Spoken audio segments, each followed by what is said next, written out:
Quando falo esporte, e principalmente o esporte municipal, eu tenho que dizer que eu sou apaixonado pelo futebol, eu sou apaixonado pelo futebol de campo, pelo futsal e vivi isso. Vivi isso nas duas esferas, tanto do futebol de salão como do futebol de campo, como jogador. Joguei muito futebol de campo no Grêmio Esportivo Amaral, depois no futsal. E aí fui diretor, fui treinador, fui presidente, fui pouco de tudo, participei do meio esportivo do Amaral. Vamos começar pelo Grêmio Esportivo Amaral, e aí quando eu falo do Grêmio Esportivo Amaral, eu lembro muito do meu pai. Meu pai foi presidente do Grêmio Esportivo Amaral, foi patrono, meu sogro também foi presidente. E eu fui jogador, confesso que eu não tinha muita habilidade no futebol de campo, gostava mais do futsal. Mas o futebol de campo aqui viveu momentos importantes. Primeiro, com a história do Grêmio e Guarani. Eram dois times locais, o Grêmio com o estádio onde é o Gelo hoje, o Guarani a 400 metros daí. Tinha um estádio também, estádio Alberto Morella, e aí se faziam os clássicos de Amaral. O Grêmio Esportivo Amaral e o Guarani. Era uma rivalidade tipo a dupla Granal, né? Que nós tínhamos em Amaral, e era salutar, era bom quando se disputavam os clássicos do futebol amador, as torcidas eram muito fervorosas, enfim, era um bom tempo. E depois de jogador, eu passei a ser treinador, eu passei a ser presidente, tive o prazer no tempo da fusão do Grêmio Esportivo Amaral com o Clube Liberdade, estar presidindo o Grêmio Esportivo Amaral e fazer parte daquela fusão. Então o futebol vivenciou, principalmente quando tinha o Grêmio Esportivo Amaral e o Guarani, os seus melhores tempos. Era um campeonato estadual mas nós jogávamos, por exemplo, era estadual, nós jogávamos em Casca, nós jogávamos em Serafina, nós jogávamos em Passo Fundo, que tinha 3 ou 4 times amadores, Planaltina, Independente, Santos, que era uma região, Roca Salles, Tapejara, e tanto o Grêmio como o Guarani faziam parte desses campeonatos, que era o campeonato amador, dirigido pela Federação Gaúcha de Futebol. Eu era diretor de futebol da Perdigão Metasa na época, o Dr. Leandro Bortolão era o presidente. E a história da Perdigão é uma história bonita, uma história que começou, quando começou eu era treinador de um time da Perdigão, mas era um time local, né? E depois, como a Perdigão tinha a sede principal era Videira, e o proprietário era Saul Brandalize, que era apaixonado por futsal, se fez aqui um laboratório. O que era esse laboratório? Se contratava jogadores júniores com a idade de 17, 18, 19 anos. Se esses jogadores fossem bem aqui nesse laboratório, eles eram encaminhados para a Videira. E aí começou a se formar, e Amaral começou a pegar gosto por esse time. Foram vários anos, de 85 para até 86, 87 e até 92, quando nós somos campeões do estado. Então, o tempo do Itaqui, da Enxuta, o tempo realmente que mostrava de que o futebol de salão era realmente muito bom. Foi na década de 80, por aí, né?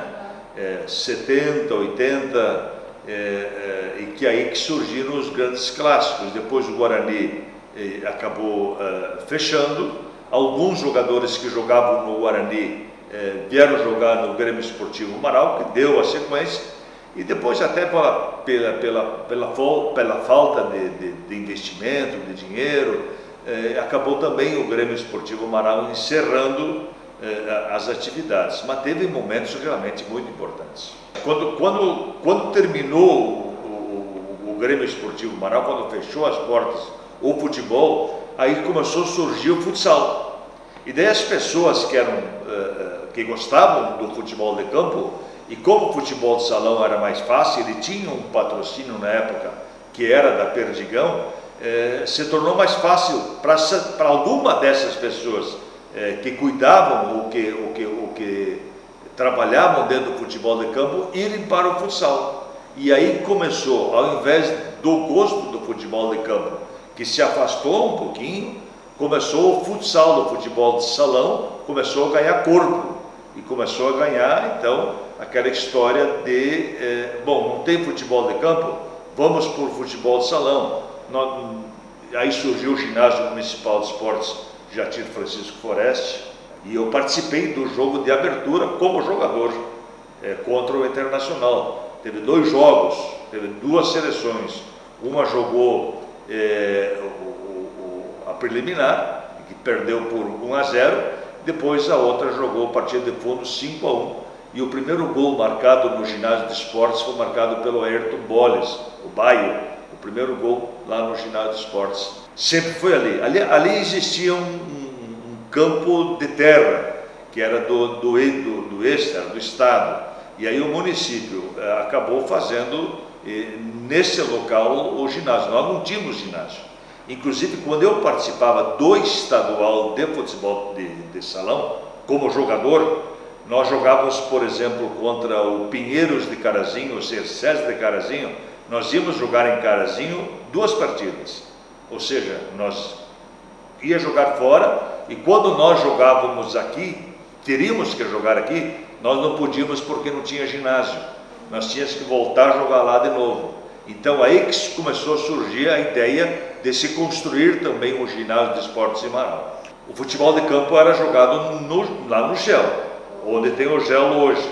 Ali era o estádio, tinha os vestiários, mas não tinha uma infraestrutura, não tinha sócios do Grêmio Esportivo Marau. Era fraco, então praticamente foi por isso que acabou saindo esta fusão com o Clube Liberdade. O presidente do clube era o Enio, né? O Enio Poleto, e eu era presidente do Grêmio Esportivo Marau. E aí a gente fez essa fusão, que graças a Deus deu certo. Naquele tempo, antigamente, se jogava muito varziano, futebol de várzea. O que era o futebol de várzea? O futebol de várzea até hoje me traz muitas saudades. Por quê? Porque as comunidades do interior eram fortes, as pessoas, vamos dizer assim, ficavam no interior, não vinham para a cidade. E lá se formavam vários times de futebol. Eu te cito alguns, por exemplo. Tinha o Vasco da Gama de São Francisco, tinha o Flor da Serra de São Miguel, tinha o Renner de Tamanco-Pega, tinha o Penharol da linha 25, tinha o Internacional de Gramadinho. O que eram esses times? Eram as comunidades do interior que faziam os seus times, da sua comunidade, e se disputavam um campeonato varziano só municipal. Ou seja, a gente jogava, por exemplo, o Penharol da 25 ia jogar em Gramadinho contra o Internacional. Então se formavam esses tipos, Palmeiras da Vila Marabá, se formavam esse campeonato varziano, que era realmente varziano, era, vamos dizer assim, era comandado pelo município. O município organizava e o município fazia esses campeonatos varzianos com muitos times do interior. Por exemplo, o Flor da Serra, que para mim é uma referência de São Miguel, o Flor da Serra deu muitos jogadores que moravam lá em São Miguel e que jogavam no Grêmio Esportivo Marau, de tantos bons jogadores que se tinha no interior. Então o Grêmio Esportivo Marau aproveitava esses jogadores lá do interior e trazia para a cidade para fazer os jogos. Mas o campeonato dos varzianos deixou até hoje muitas saudades daquilo que se fazia no futebol em Marau. A gente tem tantas histórias pitorescas dentro do futebol, que algumas a gente conta e outras a gente não pode contar. Essa eu vou contar porque é uma história bonita, uma história bacana. Vitamina. Quem não conhece o Vitamina aqui em Marau? Todo mundo conhece, ele foi um grande jogador de futebol. O nome dele é José Alberto Burdim. E jogava no time que eu era treinador, o João Antônio Burdim, ex-prefeito de Marau, que era zagueiro. E aí eu comandando o time juvenil, o João Antônio jogando, e eu sabia que a família Burdim tinha vários jogadores, o Banha, vários que jogavam.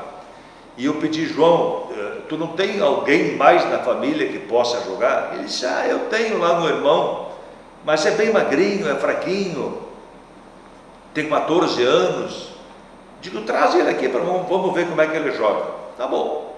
João Antônio trouxe ele lá um dia para treinar, o José Alberto, trouxe ele para treinar, e aí eu vi o primeiro treino, aquele menininho de 14 anos, magrinho, bem magrinho, jogava muita bola, a bola quase maior que ele. Veio no segundo treino jogando muita bola, veio no terceiro treino jogando muita bola. Eu cheguei em casa e meu pai era médico e comandava ainda o time, era presidente do time, eu acho, e eu disse: pai, eu estou com um menino lá e ele joga muita bola, mas é muito fraquinho. Ele disse: pode deixar que eu vou arrumar alguma coisa. E ele foi para o hospital. No dia seguinte, ou no mesmo dia, me entregou um saco de vitamina, de remédio. E eu reuni os jogadores e fui por dia, a gente treinava de tardezinho, 5 horas, 5 e meia.